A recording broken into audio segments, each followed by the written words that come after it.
Hey guys, welcome to the Simplify Your Life podcast. It's Coach Simona and I'm glad you decided to tune in.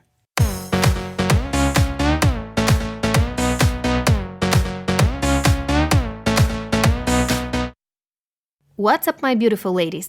In today's podcast episode, we're going to continue with the fourth installment of Project Femininity. If you haven't listened to the previous episodes, I will link them below. Today, we're going to explore why we as women prefer giving and sometimes have a bit of a hard time when it comes to receiving. In this episode, I will share with you 4 tips on how to receive with joy and tap into your feminine energy even more. Now, let's jump right into it. My first tip is to understand the concept of receiving. One of the characteristics of a feminine woman is to allow, accept, and receive. We're talking about accepting others as they are, allowing love, receiving gifts, etc. When we have a problem with receiving, it's usually linked to low self-esteem or feeling that we're not good enough. We may get tricked or manipulated in some way. The art of receiving is called art for a reason. It's much easier to give with an open heart, especially for us women. We want to take care of everybody, to nourish them and help them in any way we can. So, why is it so hard to grasp the concept of receiving? Giving and receiving are the opposite sides of the same coin. You can't have one without the other. If you want to give love, you need to learn how to accept it as well. If you want to give gifts, you have to be able to receive them at the same time. Receiving is harder for many of us for various reasons.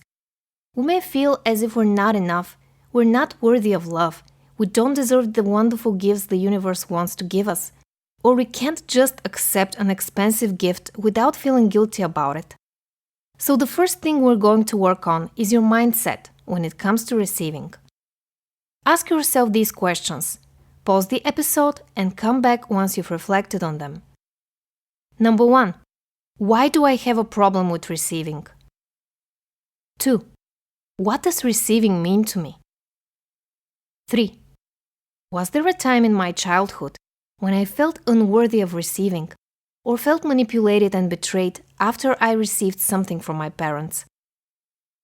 These questions will help you understand your relationship with receiving better. Now that you know what a bad relationship you've had so far with receiving and you're willing to change it, let's get to tip number 2. Learn how to receive compliments. I used to struggle with low self-esteem, especially in my teenage years. So imagine my surprise when a friend of mine who also happened to be a psychologist told me the following. I just paid you a compliment. Why are you explaining yourself? Do you know what the proper way of receiving a compliment is? I replied that I didn't. Then he gently smiled at me and said, "Thank you." That's it. Now let me give you a few examples of my inability to receive compliments. Every time somebody complimented me on my dress, for example, I said something like, "Oh, this thing? That's just an old dress. I think I bought it on sale."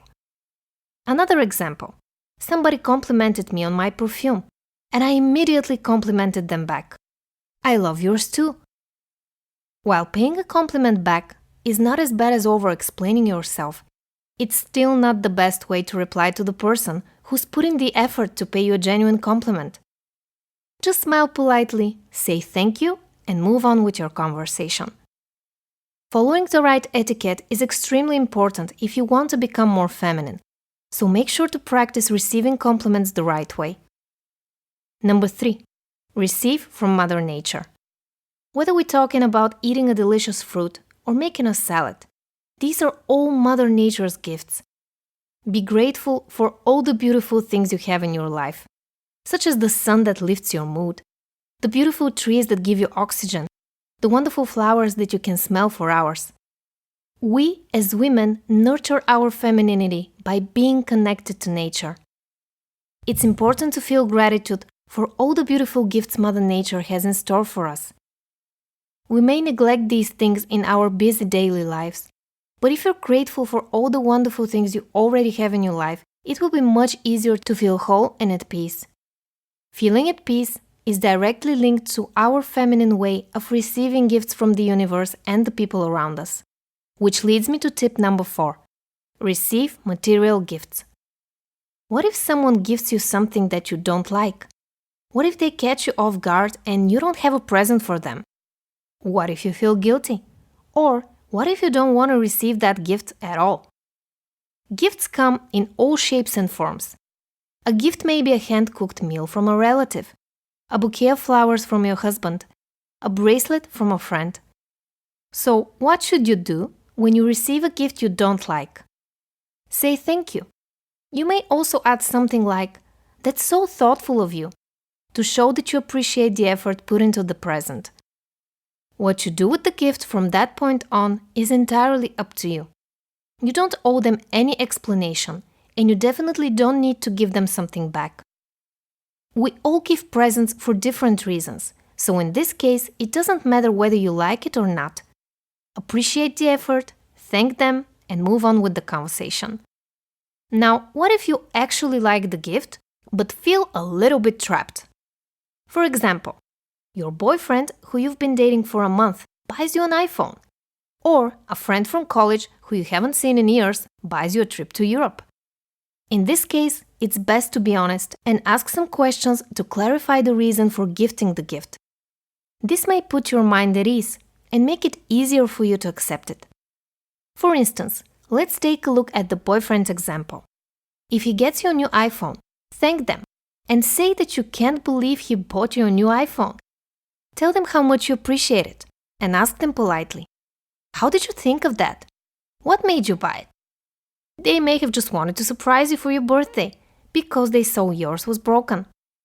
Then you have nothing to worry about, and you definitely don't need to get them anything in return. Your gratitude, love, and appreciation will be more than enough.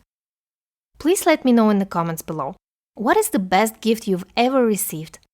I would love to know what filled you with love and gratitude. Thank you so much for listening to this episode. If you found it helpful, please like it and subscribe to my channel if you don't want to miss out on my weekly podcast episodes. I love you guys, and I will talk to you in the next one. Bye.